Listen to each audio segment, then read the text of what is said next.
Is Fallout 1 worth playing in 2021? Fallout 1 review. My very first cRPG, I was only 10 years old when Fallout 1 was released. I played it on day one. It was freaking hard to master, hard to understand. Just imagine that you're a kid with zero knowledge and someone gives you mega complex Fallout to play. My only experience in isometric RPGs, cRPGs in that time, was Diablo 1, but Diablo 1 was action RPG, while Fallout 1 was and is pure isometric turn-based cRPG with full choices and consequences. First contact with that genre ever. 24 years passed since my first run of Fallout. I remember very little from my first run. I was a kid after all. My English was on a basic level. There was no internet back then, so imagine my run.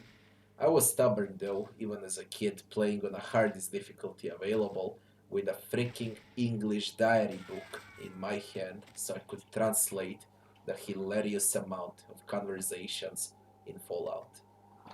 It took weeks for me to finish the game. It was a blast though, new experience, new genre, vast world. I leveled up my English because of Fallout back in 97 and I level up as a player also. So, how is Fallout 1 in 2021? Did it age well?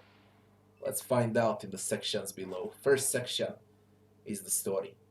You wake up in a Vault 13, Overseer gives you an objective, find a water chip to save the vault and its people. That's bloody it, believe it or not. A big post-apocalyptic map will open up and off you go, son. Get good or die trying. Cutscenes, or better to say small movies, have amazing charm even in 2021. Conversations that are written well, Wasteland feels good and it feels authentic. Ending is a bit disappointing, but that's life. 8 out of 10 for the story. Next section, game bugs and optimization. It's still a buggy game, less than on day one, how I remember it, but still buggy enough. Loading times are not fast, they're instant in 2021. Game works smooth. Um, how it runs in 60 frames, at least that's what they say, but in reality, it feels like it's 15 frames per second. I had one corrupted save in my run, but at least all other saves were intact, so it wasn't game breaking. This game, it will work on a toaster, by the way.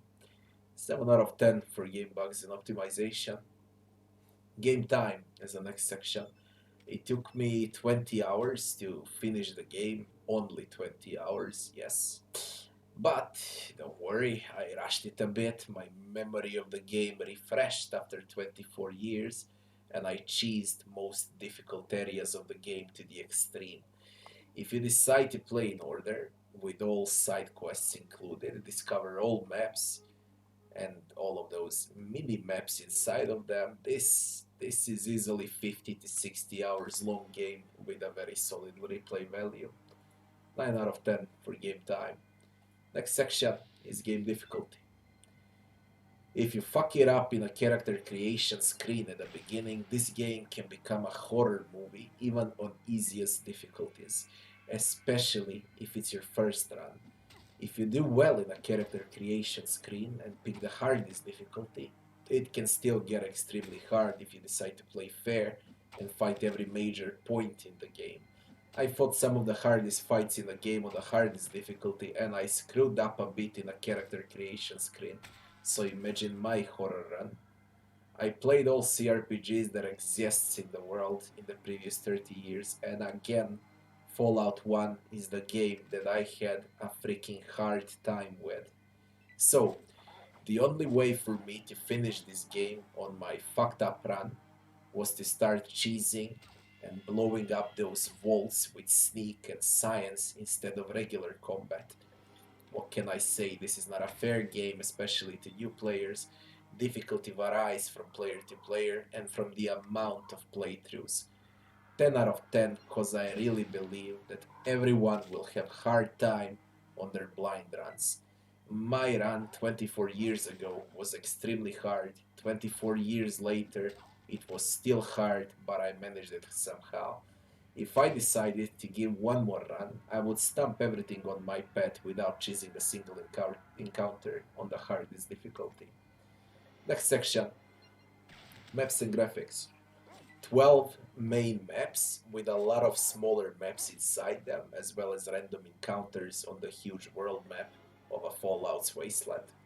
World map still holds on in 2021, while minimap is a complete garbage.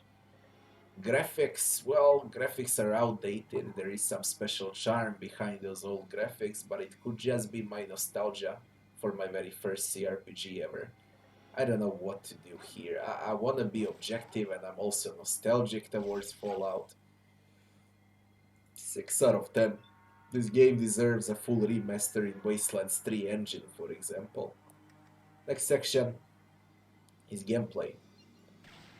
The amount of things you can do in Fallout are straight amazing, especially if we have in mind that Fallout invented most of those things out. Sneak, speak, persuade, fight, cheese, nuke, lockpick, perks, quirks, tags, target body parts, hack, repair, explore, explore the same map later on to see how it changed 200 days after your last visit, give up, stand up, die, have multiple endings, choices, and consequences. Every mechanic that exists in cRPGs evolved from Fallout 1.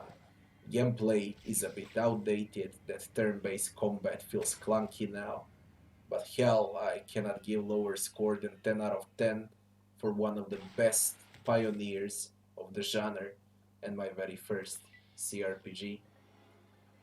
Next section, leveling and itemization. Leveling up, it feels great. It's important and rewarding in Fallout 1. It's complex enough, but never overwhelming. The only thing that matters is creating a solid character at the start of the game. If you fuck it up there, you better stop playing. Fallout invented so freaking much. Even in 2021, leveling up feels good in Fallout. Itemization is pain in the ass, okay? Worst inventory system ever in cRPGs. Encumbrance is your main enemy here. If you can get a mod for encumbrance to remove it, do it. Don't even think about it. They had a very good example of a great inventory done in Diablo 1, and they decided to stick with atrocious inventory of Fallout 1. I still can't understand the choice. Inventory in Fallout 1 can ruin your entire experience about the game. It can even make you uninstall the game. Just mod it. Trust me. 8 out of 10 for leveling and itemization. NPCs and enemies. First contact with Death Claws, Red Scorpions, first contact with super mutants, first ever contact with robots, raiders, ghouls. What more can you ask for? NPCs are great, in-your-face moments with NPCs for a 24 years old game is actually amazing. Fallout's NPCs, and especially enemies design, have that something special in them. They become a gold mine for Bethesda. Jokes aside, old Fallout's NPCs and enemies, they're extremely unique and memorable. There is only one small problem. Your companions, they're brain dead. Friendly fire is the biggest problem here, but luckily, you can play Fallout 1 without them as a lone wolf. 10 out of 10 for NPCs and enemies. Last section, music and sound. I don't know about you people, but I love sound effects in old Fallouts. They are raw to the bone. Music is great, and voice acting is freaking superb in those little few conversations that are fully voice covered. I even came to conclusion that some dialogues are done far better than these next gen games of today. Too bad the entire game is not voice acted, but there is always hope for a full remaster. 9 out of 10 for music and sound. Conclusion. So, we got 9 sections with 77 points, and that would be 8.5 out of 10 for Fallout 1 in 2021. You gotta have one thing in mind. I'm nostalgic about Fallout 1. It was my very first cRPG ever. This is a legendary game, pioneer of its genre, innovative beast. But even with all of that said and done, we need to rate it now in 2021. I gave it high score because of nostalgia, and I doubt that it can go above 7 out of 10 in reality in its current state. 99% of players will have huge problems to adapt to graphics, clunkiness, combat mechanics, difficulty, not to mention hilarious difficulty to finish some quests and multiple ways to finish them. There is no arrow above your head in Fallout 1. You are the arrow. It's a complex game, hard game, not user friendly at all, at least not anymore. I love it. Older farts like me, we all love it, because it marked our childhood. All of those games you play today from isometric perspective copied Fallout 1 and Diablo 1 after all. The only difference between those two, Diablo 1 aged 10 times better than Fallout 1, unfortunately. Would I recommend Fallout 1? Yes, I would. At least so you can see how it used to be back in the days. There is one huge difference only. You have experience with multiple games in the genre. I had zero experience as a kid, plus the language barrier. Just imagine playing Unforgiven Fallout 1 in that state. It feels like you're learning to walk, drive a bike, or swim for the very first time. That's how it felt to me back in 97 to play Fallout 1. In 2021, Fallout 1 still has a huge soul, but it's old, its skin got wrinkled, only a soul remained. And that's the reality. This game needs a full remaster, and it should be the first in line to receive it. I will thank you all for watching, and I'll be seeing you on the next one.